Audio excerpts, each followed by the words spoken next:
Okay, hello everyone. Good evening. I hope everybody's okay. Um, Such a pleasure to start one more event. We had one with Dr. Andrea Cotrin this morning, and this is recorded on YouTube as well. So I'd like to start by thanking all of my students. This is an event inside the discipline, the course Topics of Language and Culture. And I am the professor responsible for this discipline. So I'd like to thank all my students for allowing me to not only invite SOuzana MIZAN to talk to us about digital culture, digital visual culture and images and memes today, to our students from the discipline, but also to all the participants all over Brazil. All the people with us right now, it's a tough time, 9 p.m., but it's the time of the discipline. But anyways, I feel that as this is recorded for later watching, let's say, we see a lot of people watching this later, okay, Professor Mizan. So it's really, really nice to have people watching this later on. So I see there Paulo, Larissa, Bruna, Tainá, Pedro, Gabriela. I don't want to be unfair. Eduardo, Tombi, Beatriz Brizola, Isabella Baroni, Eduardo, Pedro, everybody, Amanda. I think everybody's here from the discipline. And we have Wilson as well, Wilson Silva coming. So I'd like to ask my students from the discipline, you can write your first name and last name. That's enough for your presence. And also, I would like everybody to fill in a Google Forms. It's a very simple Google form with your complete name or your certificate name. For example, my certificate name is Daniel Ferraz. So your name, your institution, and your email, so that we can send the certificates later. That this includes all my students, as you know. You will all get a certificate for being present in this talk. Another thing that I'd like to point out, I'd like you to please interact with Professor Mizan, because I will be, Bianca and I, let me show you Bianca Ferrari here. Bianca is our assistant in the discipline, and she's also my master's student, and she will help me organize the questions, the comments. You can ask, thank you, Bianca. You can ask questions, you can make comments in English or in Portuguese. And Professor Mizan, she will speak English, but she can mix up with Portuguese as well. So it's really, really free, okay? We are speaking English because within the discipline, we speak English all the time throughout the semester. But we can definitely translanguage, we can switch languages. The language cannot be blocking our communication, let's say. Let me see if I forgot something. The link for the certificates, and also make questions and ask, make comments and ask questions. So let me introduce you, my dearest friend, Dr. SOuzana MIZAN from Unifesp, Universidade Federal de São Paulo. I'm not going to read her resume because it's very extensive, and the idea here is just for us to have like a conversation with Professor Mizan. But let me tell you that she, besides being a big friend of mine for many years now, we have been doing research together, and we have published together for some time now regarding language education, educação linguística, teacher education, formação de professores, and visual culture, cultura visual, estudos sobre imagem, cinema, fotografias, which we call in English visual literacy, okay, letramento visual or letramentos visuais. We have been working on this and raising a flag, and we have been defending the inclusion of images in our classes. And thinking about the pandemic and thinking about the digital times, from my experience, this has been really, really, really interesting and nice before the pandemic as well. So, SOuzana, thank you very much for being with us. by the end of November, everybody's in a rush, doing a lot of things. So it's really a pleasure, really an honor to have you again here at USP, but also with all the work we've been doing together. Thank you so much for your time and for your talk. I'm sure students are going to love it. Thank you, Dan. Thank you so much for inviting me. Such a great pleasure to be with you and everybody who is here watching the live. We have been doing a lot of work together, and Dan is a dear friend of mine and colleague, full of ideas about visual literacy, language education. So it's a great pleasure to be here. So I am going now to share my screen. I am going to try to do things right. Let's see if I succeed. It's the first time that I'm using StreamYard. It's working. Yes. Yeah. Okay. Yeah. So let me just tell them, everybody who's watching us, guys, so basically Professor Mizan will talk for about 50 minutes, 1 hour, and then we will have around 20 minutes for debate, okay? We'll try to finish around 10:30, 10:35, 10:40. At the same time we finish our classes, okay? Thank you, Professor. Perfect. Dan, if I talk too much, please let me know, and I'm going to... Okay? So, I'll tell you when it's like 15 minutes to finish, or 10 minutes. Please. Thank you very much. Okay, so Dan asked me to talk in this course about language and culture, and to talk about visual literacy as well. So I chose a theme that is very dear to me because it brings narratives of experience and memes created by my students in their texts, in their multimodal texts, and they bring narratives of experience and linguistic matters together. The title I chose is Memes in Language Teacher Education, Critical Language Awareness in the Global South.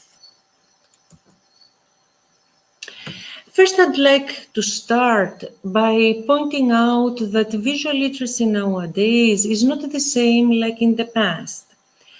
The science that studied the visual before, it was specifically history of art. Nowadays, we are more interested, we are still interested in masterpieces of civilizations, paintings, but we start being more interesting every time more and more in new images on new media. So although the history of art was mainly interested in aesthetic value of the paintings or any kind of visual art, what is important nowadays for the visual studies is the immediacy of visual experience. I accompanied the different categories on this slide with some images. So going from the Vitruvian Man, which is something that I've been studying as a symbol of modernity, that displaced God from the center and put men in the center, but a very specific kind of human, masculine, white, of perfect proportions, a very rational human being who can think objectively about the reality. And in the visual studies, I included the Vitruvian Woman by Harmonia Rosales, who is an Afro-Cuban American artist from Chicago, who explores Black female bodies and substitutes traditional male figures with female and Black bodies. This specific project, I'm going to show it also a bit later, is called Bitch, Black imaginary to counter hegemony.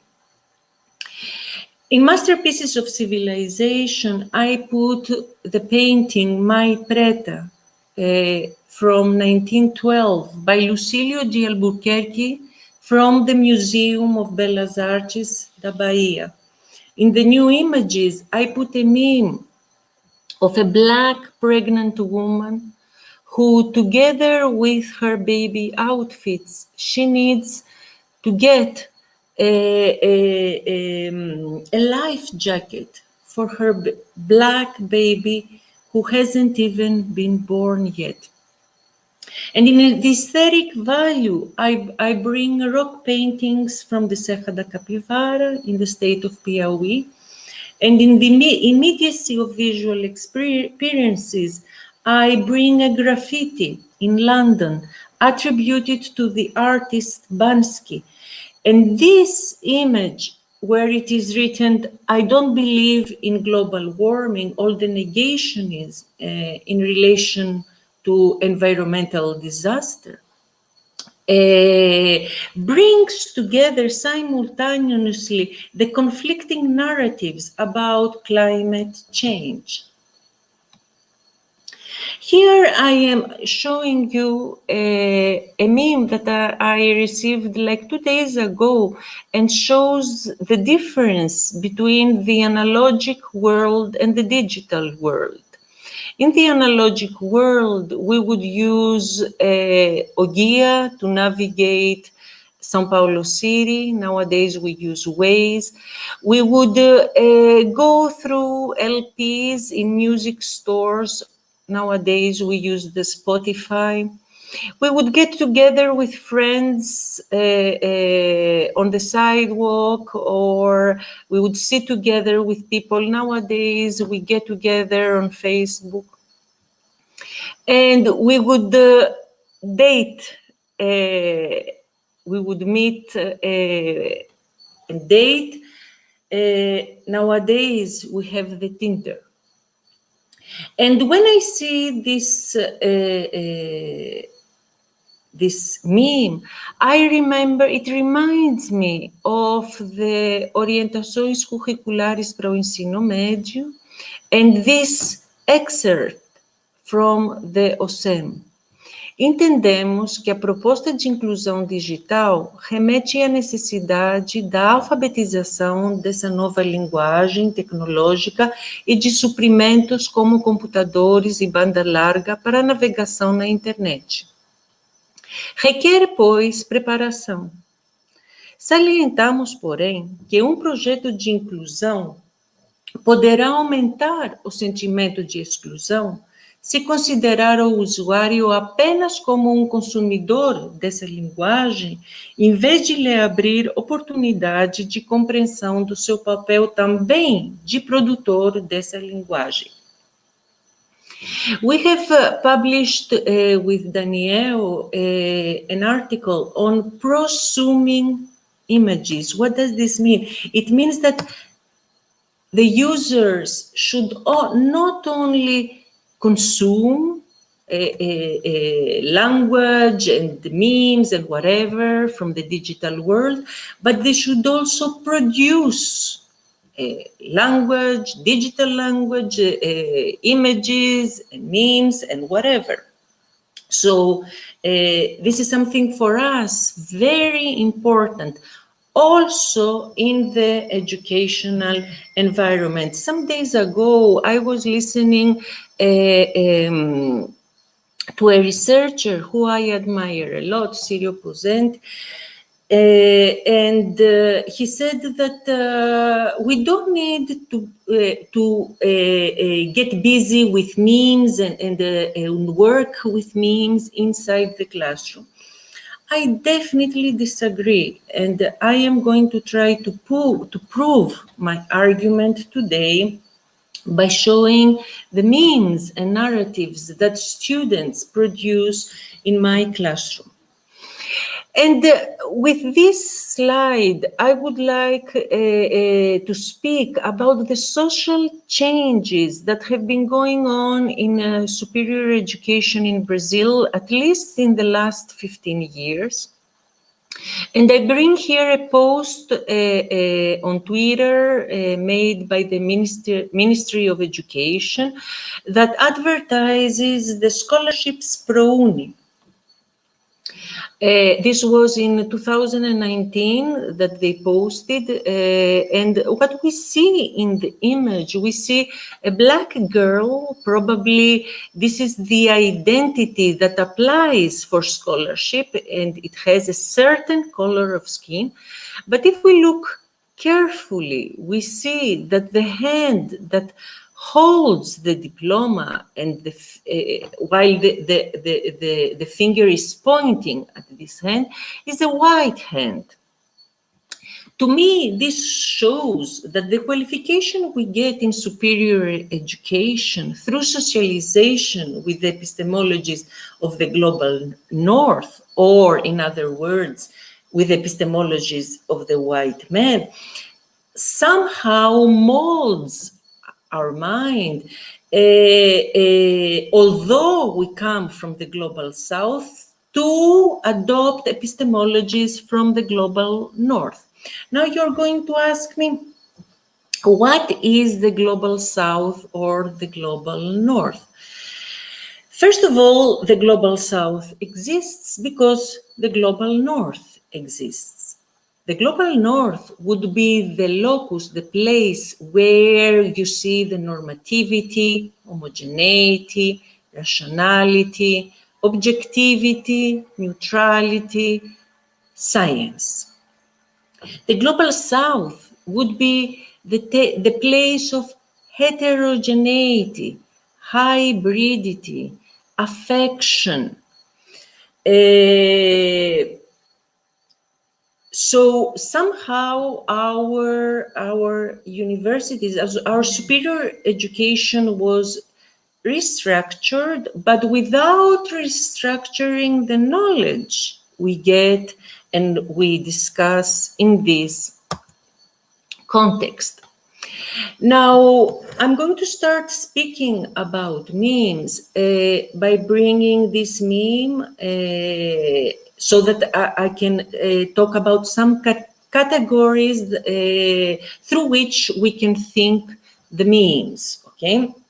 So I bring here the meme about Bolsonaro, ceci n'est pas un président, and I definitely agree with that. We have a president that hasn't said a word of comfort to so many families that have lost the dear ones from COVID. And more than this, he calls us maricas because we are afraid of something so deadly. More than this, after the incident in Carrefour, our president came out and said that in his opinion, there is no racism in Brazil. So I couldn't start with anything else except this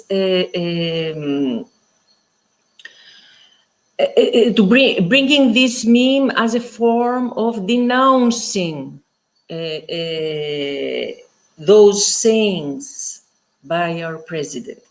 So the memes the word memes comes from the word genes, and it is like the genes of culture.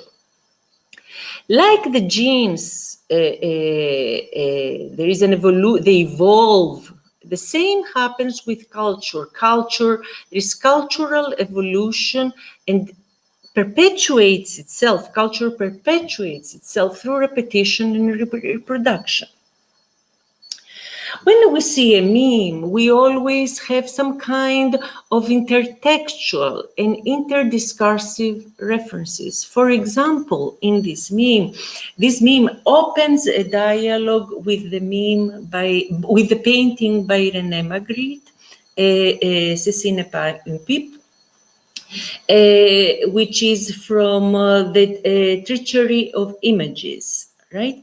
The two memes keep a dialogue, right? There are those intertextual references. Memes are multimodal. They use the verbal and the visual.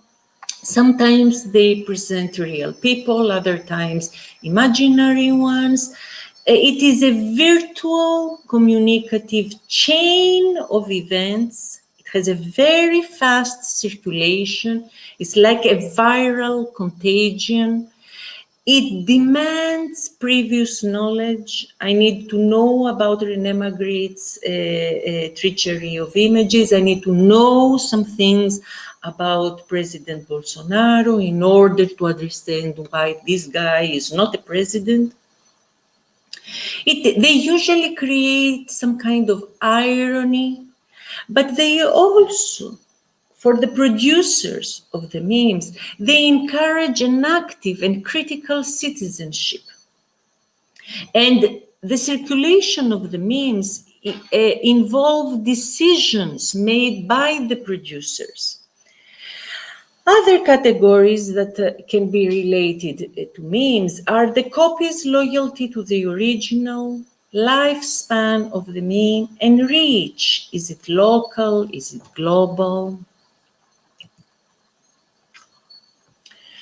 So I have been working in my English language classroom with critical language awareness, or in other words, critical cultural awareness, or in the words of GEELLE and Menezes de Souza, a critical and intercultural decolonial approach that is nowadays evident both in the geographical and metaphorical South and North, in order to develop a critical intercultural awareness of language education that engages and commits teachers and students to issues local, national, global citizenship. So I've been working with language with the objective of developing this intercultural translation, this critical language awareness. And I'm going to show you what I mean when I'm talking about critical language awareness and what I call, in fact, I don't call, what Sousa Santos calls the palimpsest archive. For me, the palimpsest archive are all those narratives and all this knowledge that the students bring to the culture when we raise a topic such as language as a gatekeeper of positions of prestige in the society. So last year in my Lingua classroom, I had wonderful students that brought several topics that put me in touch with realities that were unknown to me. They had been, those are narratives that are usually silenced. They are positions to the other side of the abyssal line that Sousa Santos talks about. So those narratives, together with the memes, seek to turn what is called, what Paulo Freire called naive curiosity to epistemological curiosity. After having read an excerpt from the book by Monica Heller, Paths to Post-Nationalism, and after we discussed about the position of French-speaking Catholic people in Montreal and English-speaking Protestant people in Montreal, and after talking about access to positions of prestige in the society, I asked the students to write a personal narrative about language as a gatekeeper. So now I'm going to present you some of the memes and some of the narratives that the students came up with. So Beatriz talked about her father, who came from Recife to São Paulo when he was 15 years old, and he found a job at an office. She used the meme of Batman slapping Robin because he insists that we have to use normative and standard language. So Beatriz describes her father's experience of immigrating to São Paulo and what he had to face as follows. People would mock the way he looked, the way he behaved, and mostly the way he spoke. People would make him feel wrong and inferior for the way he pronounced the words and for his identity.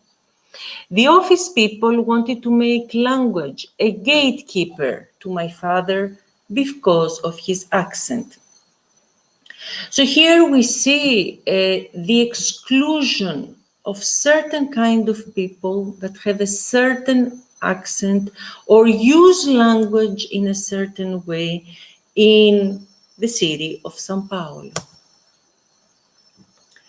Flavia, on the other hand, deconstructs the common sense here in Brazil that the only way to learn English is by studying in language schools. Flavia has always studied English by herself, by watching YouTubers like Cynthia Sabino's YouTube channel. As Flavia wrote in her narrative, this woman makes short videos giving some tips about English or translating famous music and sharing travel experiences. Her channel has 800,000 subscribers and is well known on YouTube. To me, this was a completely new perspective on learning languages, and specifically the English language. Flavia speaks English very well. I got really impressed with her path towards the acquisition of knowledge that she's looking for. So Cynthia Sabino, who also talks about difficulties, so Flavia watches this YouTube channel by Cynthia Sabino, who also talks about the difficulties she had as an exchange student in the USA, who came from an economically poor background. Flavia used the meme of the distracted boyfriend. She is the one that looks away from language schools and chooses to look towards learning English by using the YouTube channels.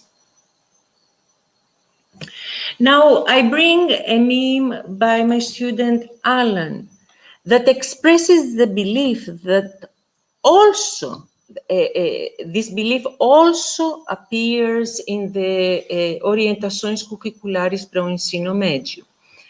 And I'm going to read this excerpt. A língua inglesa torna-se imprescindível para a integração social, uma integração que se traduz por emprego, sucesso profissional, melhoria de vida material, bem-estar pelo sentimento de pertencimento. As we very well know, many times certain jobs, when they are looking for employees, they add in the requirements English, the English language. And not necessarily the job will need the English language, but the English language is used as a way to put barriers to certain identities that their access to the English language is not so easy. Okay. More than this, the meme also criticizes notions of linear and gradual learning of a language that fixes the learner in one of the categories, or beginner, or intermediate, or advanced. Further on, André narrates his experience of changing school and his effort to adapt his speech to more informal Portuguese and its slangs so that he could feel integrated in the new environment. André writes the following: I started to speak in slangs to communicate, but still knowing how to talk in different situations with friends, family, and in the formal pattern of Portuguese. I'm very glad about it because I consider the different ways to speak and express yourself as a different language. What André is talking about here is the register, the level of formality. And he is talking about becoming aware of those registers by entering a school where students would use a more informal language. So André used here the meme of Tuxedo Winnie the Pooh, and that shows Winnie the Pooh looking bored when someone is speaking like a grammar book. And below that, we see Winnie the Pooh looking very smart and sharp when he speaks using slangs. A very interesting and touching narrative is created by Camila using the meme Faustão bipolar. Her narrative proves that having a native accent is not a guarantee for being accepted. And Camila writes the following: I noticed early on that accent plays a huge role in the way native English speakers see you. So I took it as a personal mission to sound as similar to them as I could. On the other hand, now I face a situation that is quite the opposite of what I experienced with my teachers because of my British accent. Since most of my co-workers have an American accent, and the majority of people think that this is the best and easiest variety to be learned, which is very important because my job is to teach English, I don't feel I've been fully integrated into the social circle. As a result, I'm even considering going through the process of changing my accent again. What happened with Camila is that since a very young age, she got in touch with people in Great Britain, and she created relationships, and she chatted with those people, and this is how she acquired a British accent. But nowadays, she works in a school and most of her colleagues have an American accent. So she's again in a double bind, and she again feels that she needs to change her accent. So we see here the bipolar,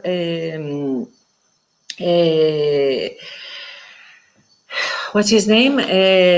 Bipolar Faustão.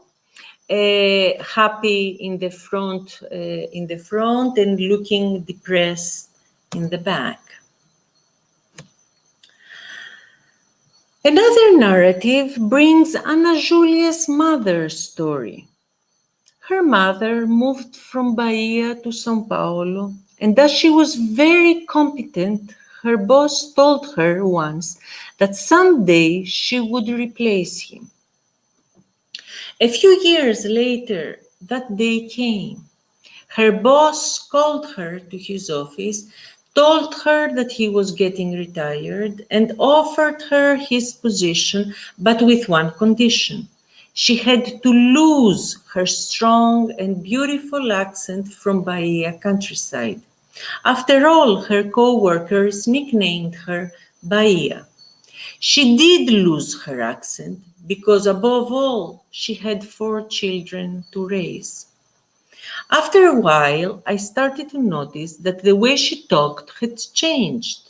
She was talking exactly like me, and I did not like that because I could not remember my family through her voice anymore. That made me very sad, but then I got used to it. Guys, just a second because my son is calling me on the phone. I have to turn it off. I'm sorry. Ana Julia used the meme, "Change my mind." And in the front banner, she wrote like that: "The Northeast has the prettiest accents in Brazil and nobody has to make fun of them. Change my mind." Ana Julia's wish of bringing these critical perspectives on language, accents, and register to the public spaces so that they can be debated. So I think this meme shows her wish to talk about those and debate about those matters. It's quite evident that those topics are rarely brought or discussed on TV programs, for example, but they constitute the experiences of many people that are moving around us. Tyla's meme uses the facial expression of the Avenger's character. She constructs a narrative about her grandmother's experience of coming from Minas to São Paulo. The traditional methodologies of language education frequently consider the human faculty of language as a reflection of mental and intellectual processes, and they use language as a mechanism to wipe out by silencing linguistic variations that are related to factors that emerge from the identity of the speakers and from the sociocultural context of the speech community to which each speaker belongs. So Tyla says the following: "Moreover, writing about this aspect of language reminds me of a certain occasion when I was a kid and my grandmother came to São Paulo from her hometown, Minas Gerais. She had some problems finding a job because people would say that she didn't know how to speak correctly. So it didn't matter all her experience and qualities, just because her accent was different, she would be left aside. From the moment I knew about this, I realized that language could be a way to exclude people, to restrict certain positions of power and prestige in the society." And I think the face expression of the actor of the Avenger shows exactly her impatience with people that want to put language as a gatekeeper. Larissa's meme brings the well-known Canadian rapper Drake in 2 scenes of his video clip of the music Hotline Bling in 2015.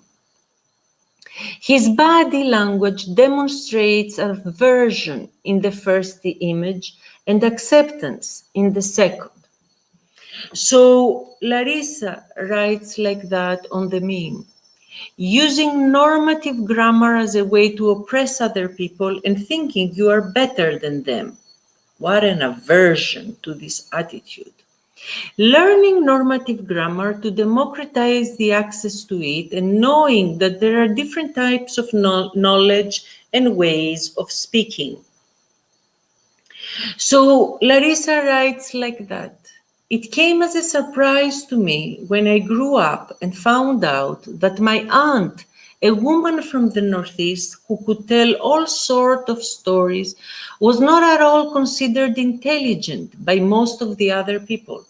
She did not go to school and learned with her grandfather how to read. Because of that, she could only read slowly and missing a few words. So what we can see in those narratives of experience, we can see a pattern that is being repeated of people immigrating inside the country and facing prejudice because of difference, because of the way you look or of the way you speak or of your accent. Kezia chose the scroll of truth meme to denounce the use of normative grammar and legitimated accents as gatekeepers to access to prestigious positions in the society. And she wrote like that: in my life, many times I had language as a hindrance, like to get my university place. To get my place in the university, I had to dominate the normative grammar of Portuguese. Actually, I had to take complementary courses at school because public education in Brazil doesn't provide enough resources for the student to enter a public university in the same country. So I finally found it after 15 years, the scroll of truth. To be respected by people, you need to use normative grammar and an accent of cities with political and economic strength. And then she throws it away. Nah. And I am wrapping up the discussion on the memes produced by my student with the narrative and the meme created by Stephanie, who used the woman yelling at a cat meme to describe what made her learn English by herself, the video game Alex Kidd in High-Tech World. And she writes the following: I was a 7-year-old lonely only child when video games got into my life. I remember going to the store with my father and buying it. It was a Sega Master System and it had many games installed in its memory card. Some of the games I played were translated to Portuguese, but still a significant amount of them were totally in English, which wasn't a gatekeeper for me anymore, but it is for a great part of the gamer community. I've seen some outrageous comments around there of people, Brazilians even, who defend that companies shouldn't worry about making their games accessible to non-English speakers because those who complain must learn English instead of getting upset. So we see this a gatekeeper in playing video games, the dominance, the imperialism of English in the video games. So she created this beautiful meme: non-English speakers unable to play games without translation, crying, shouting, video game companies pretending to be shocked, but being quite cool about that. And there is one more meme prepared by Rafael, who started learning English when he was 11. He got a scholarship to enter in a language school. And on the first day, the teacher put him to play a game and the students, to play a game. And he was the first one, while the other students were the first one in line. He didn't know the students. Students were older than him, and he described the experience as follows. My most remarkable memory was when the teacher asked us to group ourselves in 4 lines. We had to run to the blackboard and write a word with some initial letter in alphabetical order. On my turn, the letter was A, and I remembered how anxious I was. I was sweating and gasping when the teacher said, go, and I did. I took the marker and I wrote alphabet. Alphabet was what I meant with PH, but I didn't realize that. I was so happy. I remembered the word. But when I turned and looked at my mates, their mad faces told me alphabet is not written like this. And he uses the meme of the two buttons and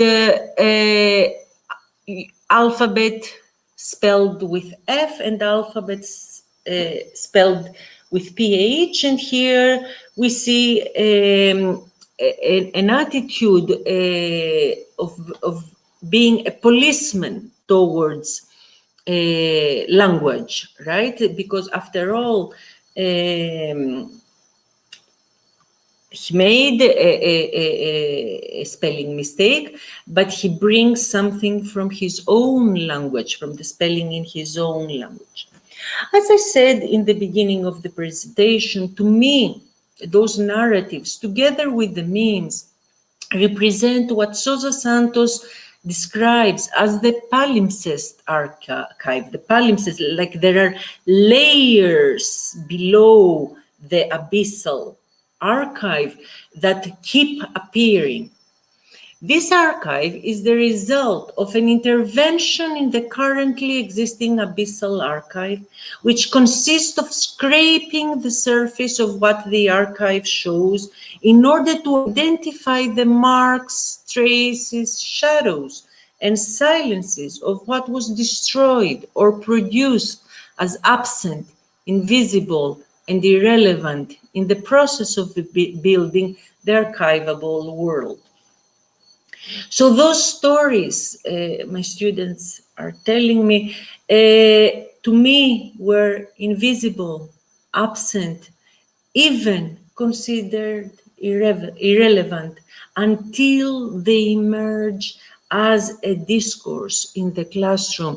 I read those writings and I get emotional together with my students about the linguistic prejudice certain people in their families or even themselves have faced.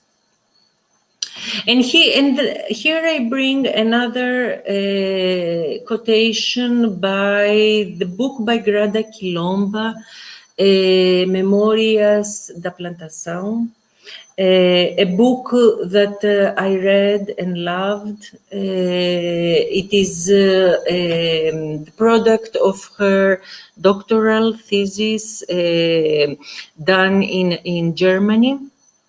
And she writes like that: a post-abyssal file results from the counter-hegemonic appropriation of a hegemonic form, the remembering of dismembered past based on the absences that the abyssal archive created and the recovering as a result of the hidden history. So there are some bodies that carry hidden histories. And I bring here again the Vitruvian Woman by Rosales. And I am going to cite again two excerpts from Quilomba's book. Por conseguinte, não concordo com o ponto de vista tradicional de que o distanciamento emocional, social e político é sempre uma condição favorável para a pesquisa, melhor que o envolvimento mais pessoal. Ser uma pessoa de dentro produz uma base rica, valiosa, em pesquisas centradas em sujeitos. To me, this is something very important. The involvement of the body and the identity with the subject of research. Quando acadêmicas brancas afirmam ter discurso neutro e objetivo, não estão reconhecendo o fato de que elas e eles também escrevem de lugar específico, que naturalmente Não é neutro, nem objetivo ou universal, mas dominante. Eu, como mulher negra, escrevo com palavras que descrevem minha realidade, não com palavras que descrevem a realidade de um erudito branco, pois escrevemos de lugares diferentes. Eu recomendo para todo mundo ler esse livro, eu achei maravilhoso, and I am closing, bringing again a meme that I call o Coronaro, but here if you look, it's written o rolezinho diário do homem virusiano. And I'm asking the following question: what contributions can the memes bring to the pedagogical practices we develop? As I said before, this material is usually thought of as superficial, but there is a lot of communicative and intercultural competence. In this the production of this material needs a lot of communicative and intercultural competence. It also problematizes stereotypes, beliefs, and biases. It uses humor as a practice of intervention in everyday practices. Sometimes there is a synthesis of complex and very sophisticated ideas in the memes. And in my opinion, they can promote critical thinking. They can promote identity construction by paying attention also to the body language, to the facial expressions, and the gestures on the memes. Having a critical view of what is happening around them, the students, is of paramount importance for the students in order to place themselves in society as citizens capable of giving their opinion and leaving their positions marked in relation to the issues that encompass them. And I think that this work shows the relationship between Palabra Mundo that Freire brings. So I'm closing up my speech by bringing some concepts that are always in my mind when I work with this kind of perspective. The concept of Palabra Mundo, you need to connect the word to the world. As palavras do povo ou as palavras dos alunos grávidas de mundo, bringing a lot of meaning together. The concept of aprender e ensinar, que se baseia na ideia quem ensina aprende ao ensinar e quem aprende ensina ao aprender. I feel that I'm learning a lot with my students. I feel that this learning makes my teaching and my interaction with my student improve, always improve. Reconhecer que a educação é ideológica e por isso política e precisa ter como objetivo a transformação da sociedade injusta, in spite of the concept ideology being used nowadays by the extreme right, I still defend Freire's position of education as being ideological and political. And I think in this context, we are speaking about língua inglesa como língua emancipadora e não alienadora. These are my references. Thank you. Thank you very much. We cannot clap hands, so we do in Libras, Língua Brasileira de Sinais. Congratulations. What do I need to do now, Dan? Stop share, I think. Yeah. Stop share. Let me find it. Yeah. Okay. Okay. Thank you. So we had a lot of questions. we actually ask them to ask questions, so this is good. Guys, ask questions, make comments.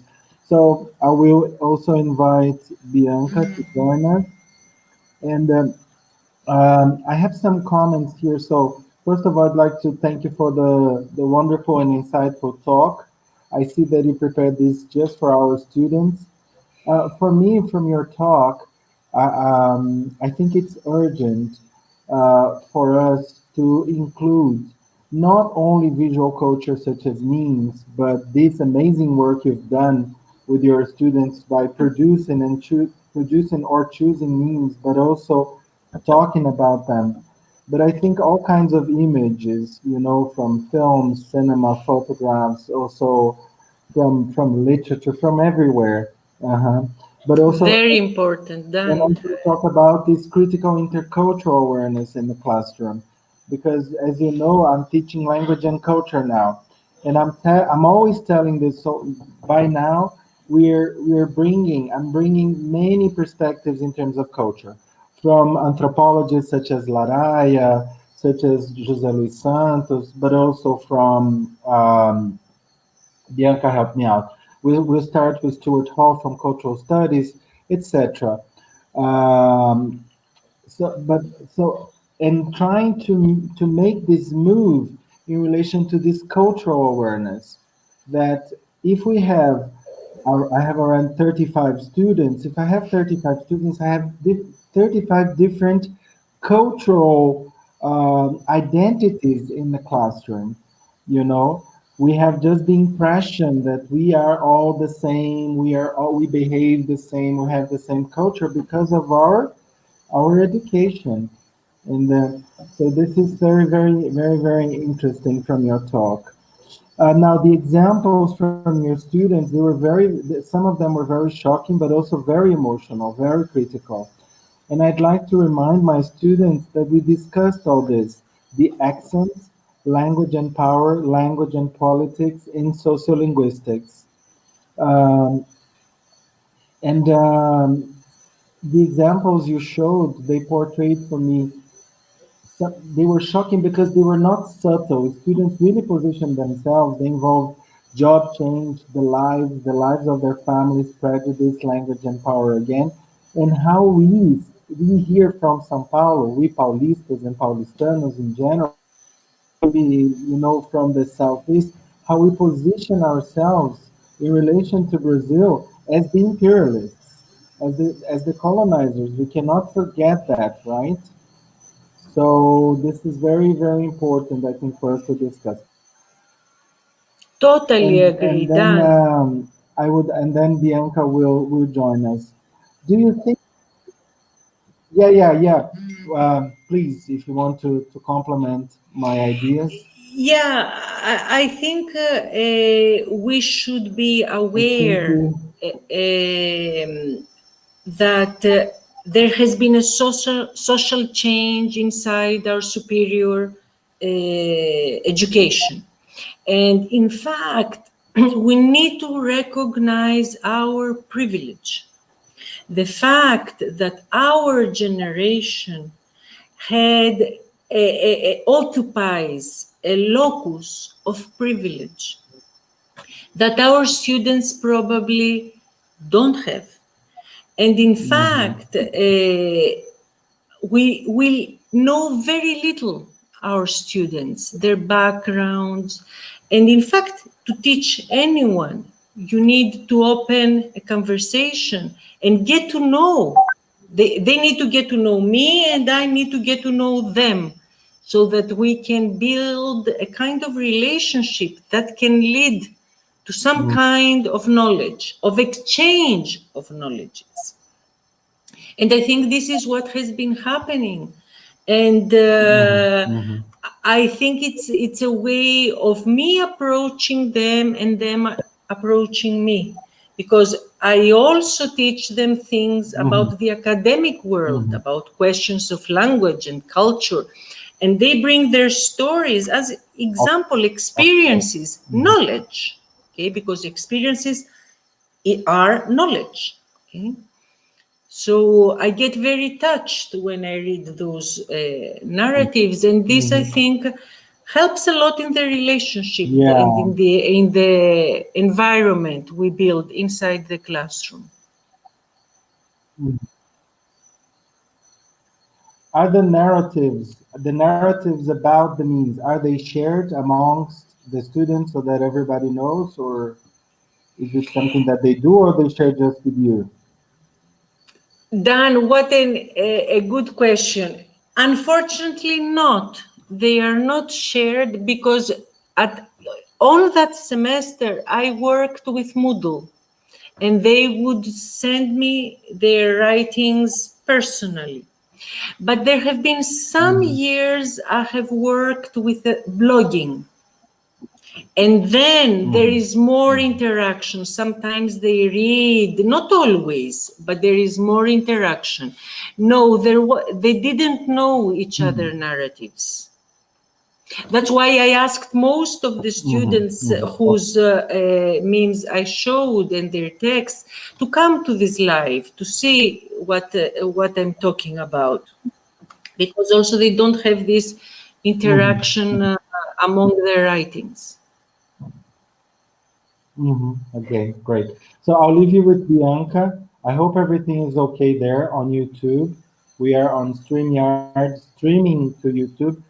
My internet is not okay. I'm praying here for everything to end up well, but it's kind of blocking. Anyways, Bianca, I'll leave you with Mizan. Choose wisely the questions. We have around 20 minutes, 30 minutes, so we have some time. And I'd like to thank you, Souzana, again for the insightful conversation you had with our everybody. Always a pleasure. I will be back with my questions, okay, Bianca? So you leave me for like 5 minutes.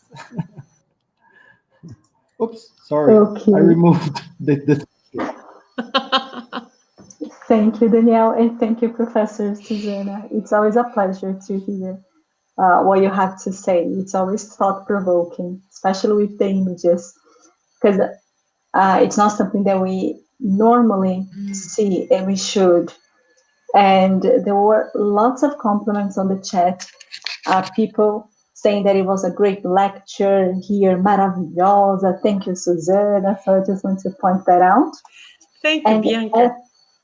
As for the questions, Larissa Purvini asked, foreigners probably don't understand who Nazaré Tedesco is, although her photo is used internationally in that mathematician formulas mean. Can means have different meanings in different cultures? This is a very interesting question. And I talked about this when I showed the different categories to which we relate. We can think about means. So one of the categories was reach, right? So there are some means that reach locally. So, for example, Faustão bipolar. I don't think this is the kind of meme that circulates globally, okay?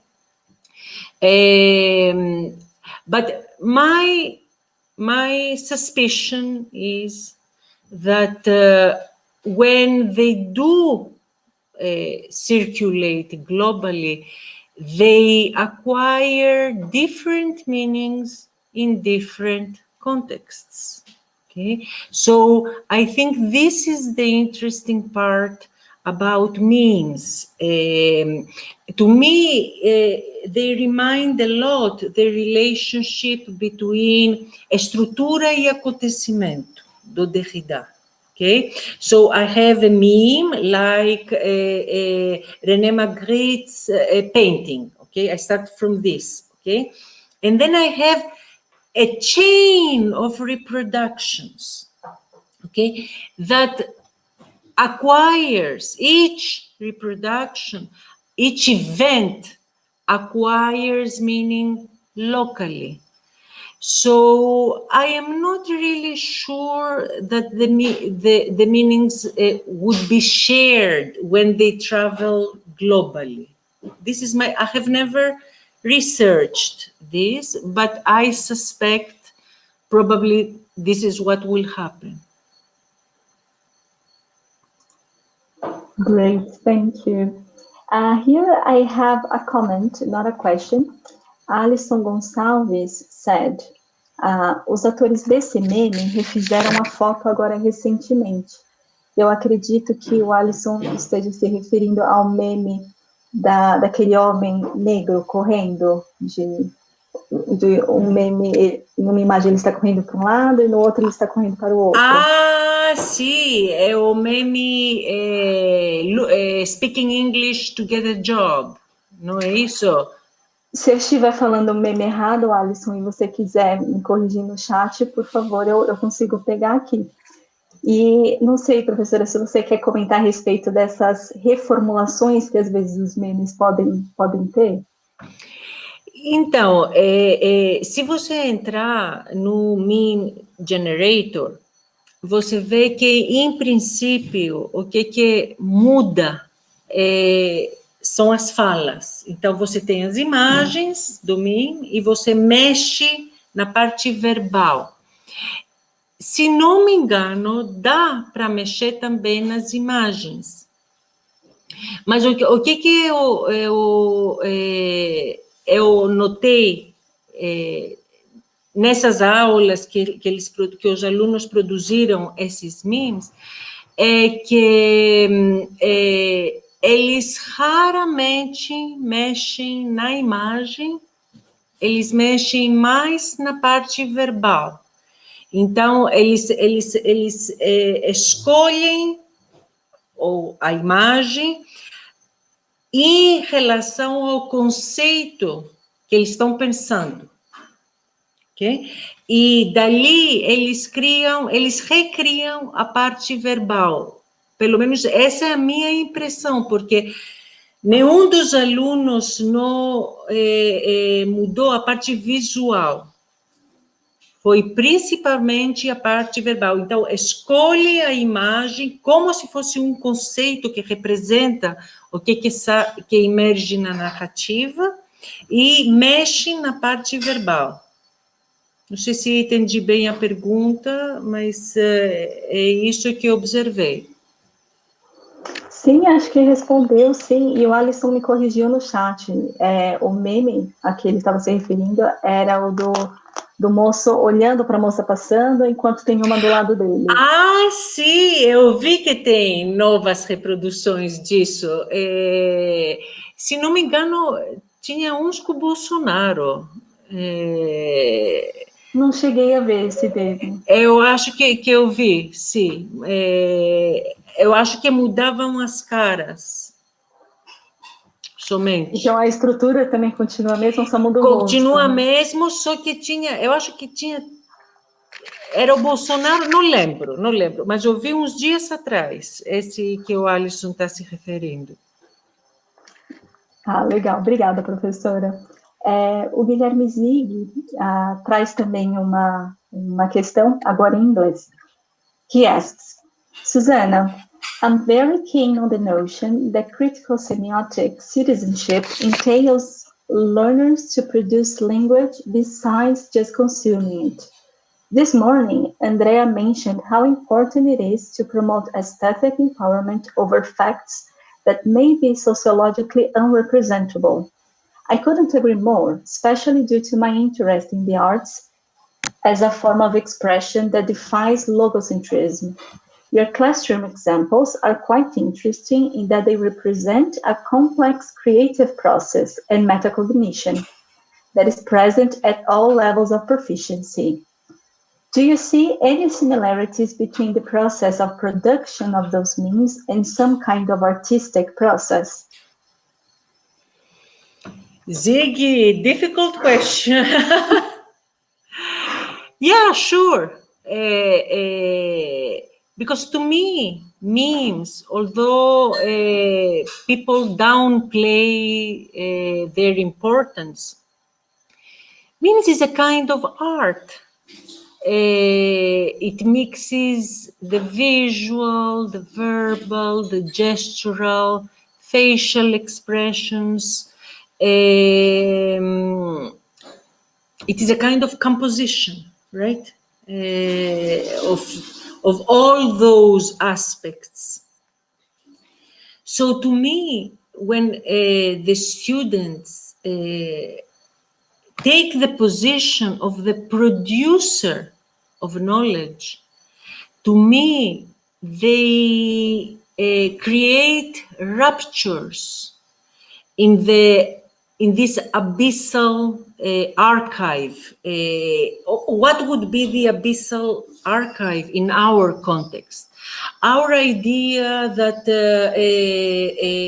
students that have access to the English language belong to a certain social class, to a certain race, to a certain economic background.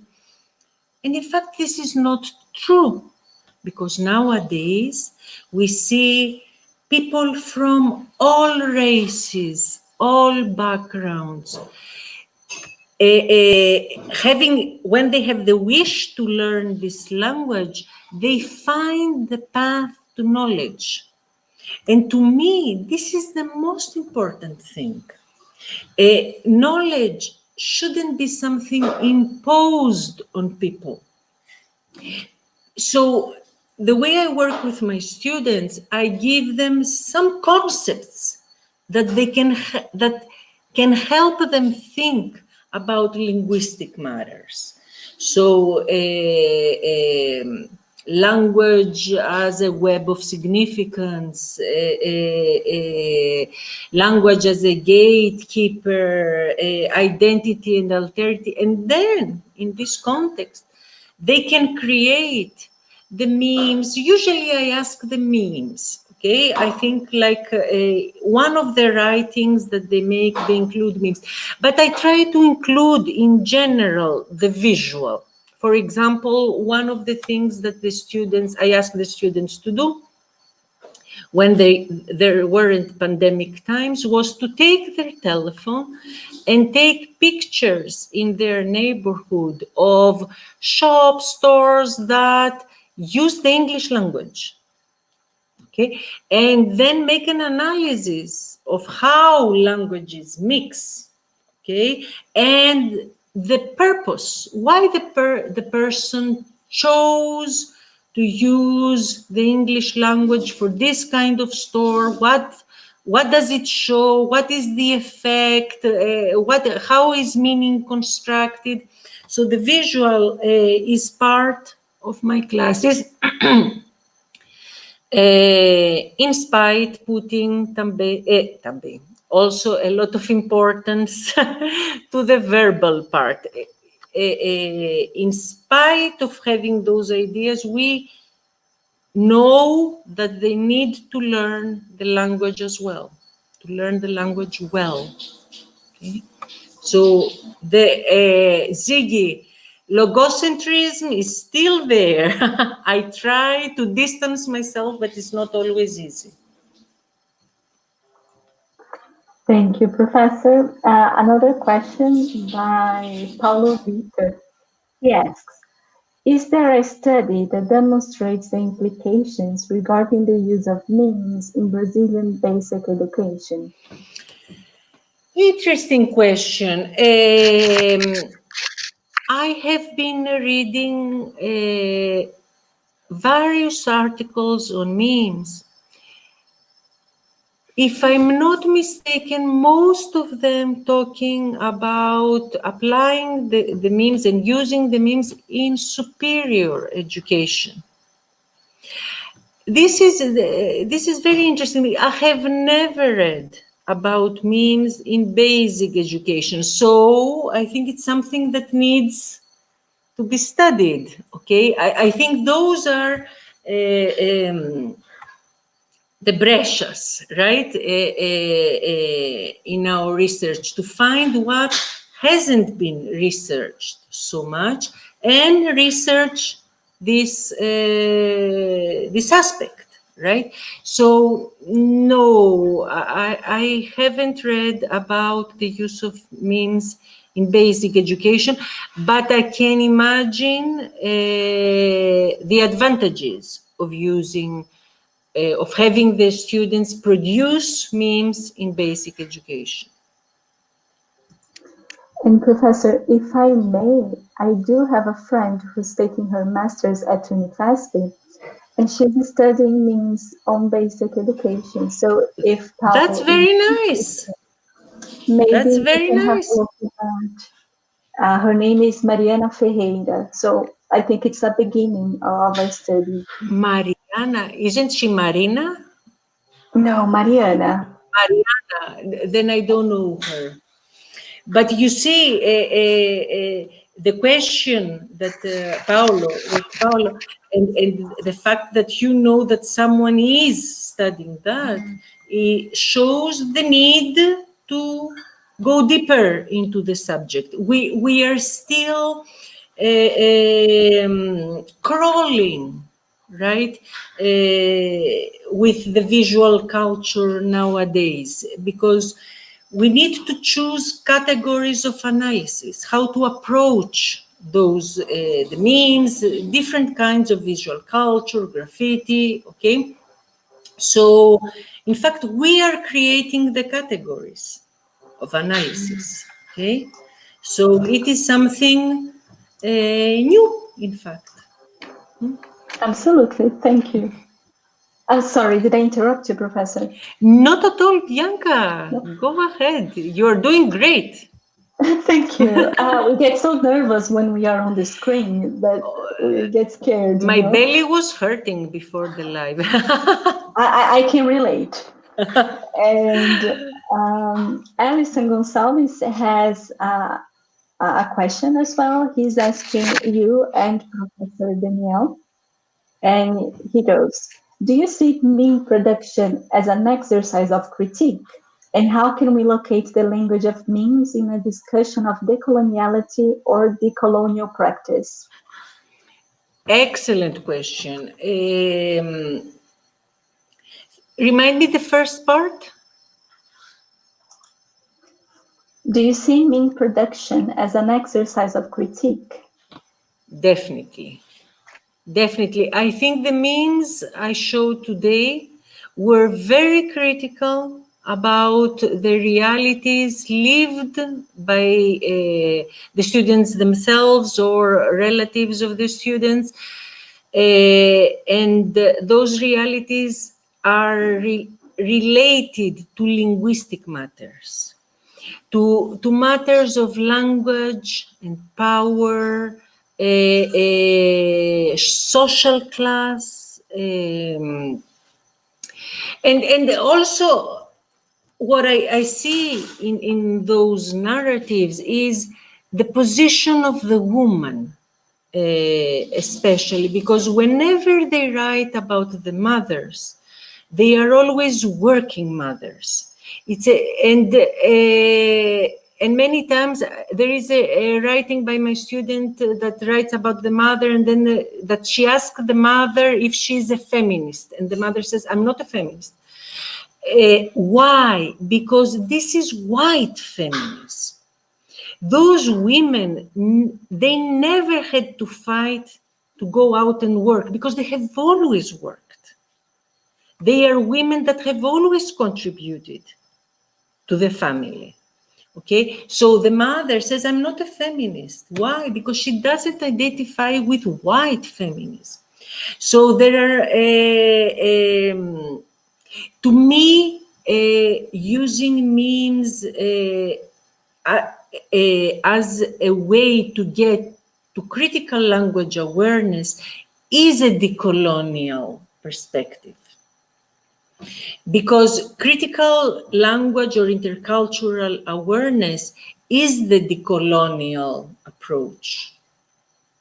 Also, okay? Yes. Because students are creating something from their localities. So sometimes the memes are very local, belongs to that group. Like my students, they make memes of me. They take my pictures on the internet. They make a lot of memes of me. It's so funny. I want to see them. Nobody will understand if you're not within our group.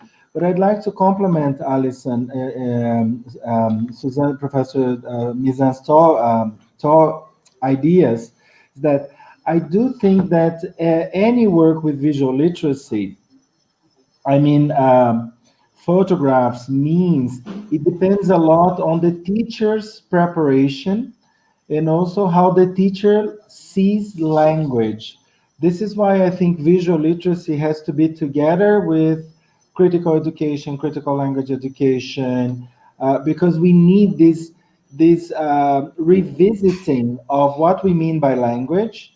Okay, like even people who are within multiliteracies or looking at visual literacies, multiliteracies, multimodality, I think we should, for you to do a critical work, let's say, it's everything that SOuzana showed us today. Negotiation, allowing students' voices, allowing them to bring their identities, become emotional, because emotions are part of the game. They are part of our, we are not, rational beings all the time. So but it's really, really a challenge. I can tell you from my experience that it's very, very, but we need to keep on trying. So what I'm saying here is that like go to meme creator and produce a meme. Yeah, but what for? What is the visual grammar? How are you going to do that? What do you intend by that? What is the story of your meme? What is the narrative, like SOuzana? What is the consequences, the results? What are you implying? What is the contribution? So all of this should be should be present in a work of meme creation, for me. I do a lot of work with memes, as my students know. I have my own Padlet that I've been collecting memes for some years now, and students are very creative. And when they produce something that it's their own, I think the critical part is there. Sorry, SOuzana, to compliment. No, I totally agree. Thank you for complimenting it. I really agree with you that the work with the visual makes criticality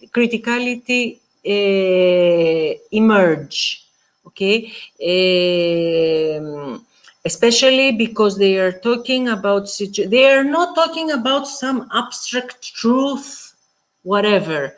They are talking about language power, biases. They know very well.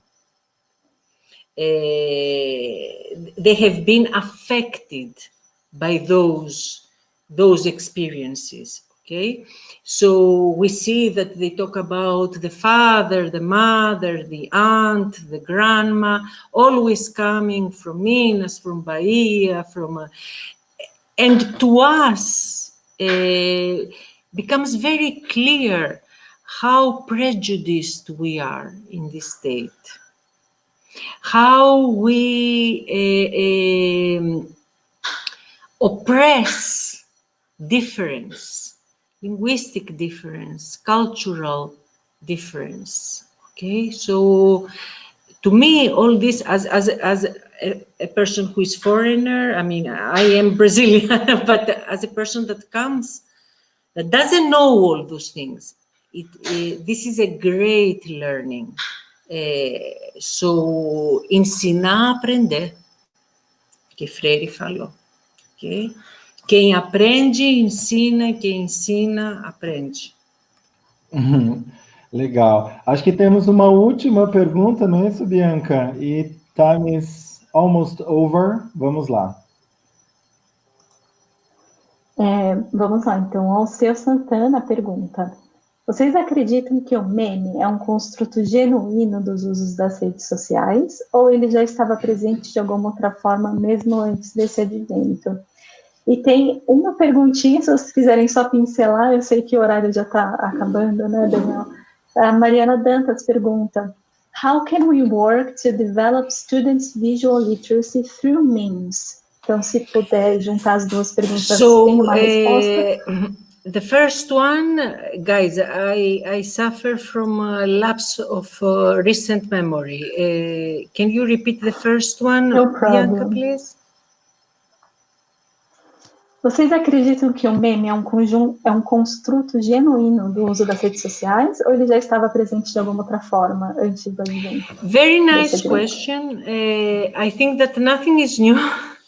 Everything is recycling, like Wikipedia is our old encyclopedia, blog is the log that they used to do, a kind of diary, right? Memes, as an idea of visual and verbal composition, I mean, this construct, verbal and visual composition of a steady image, they already existed, okay? Like you have those HQ, não é? You have there visual or verbal.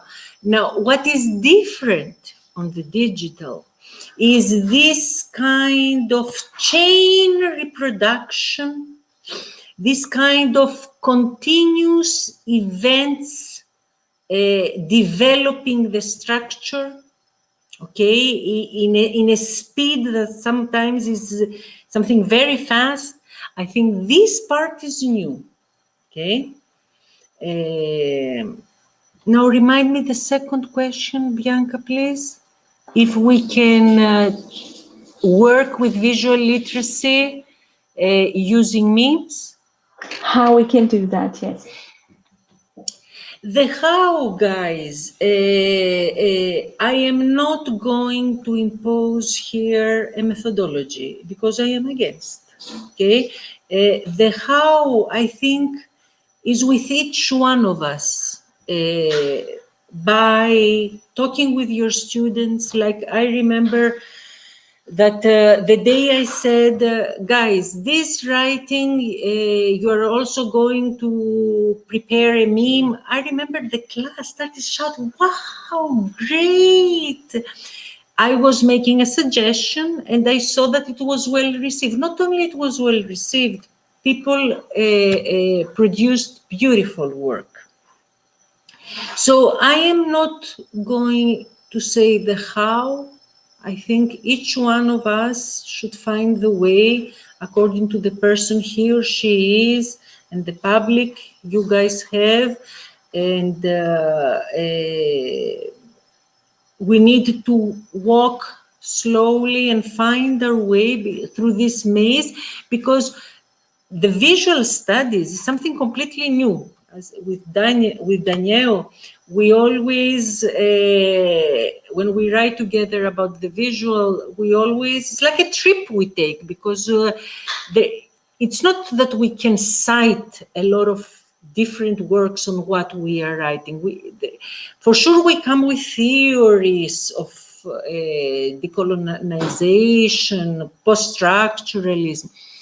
But we always try, it's trial and error, trying things out. Mm-hmm. Okay? More or less. Thank you, Bianca. Thank you, Souzana. Guys, just to complement, I switch off my camera. There's this book here. It's, let me see here. Os discursos do cotidiano nas redes sociais. A liquidez discursiva dos memes, Rosana Furtado. So, unfortunately, she has left to another, well,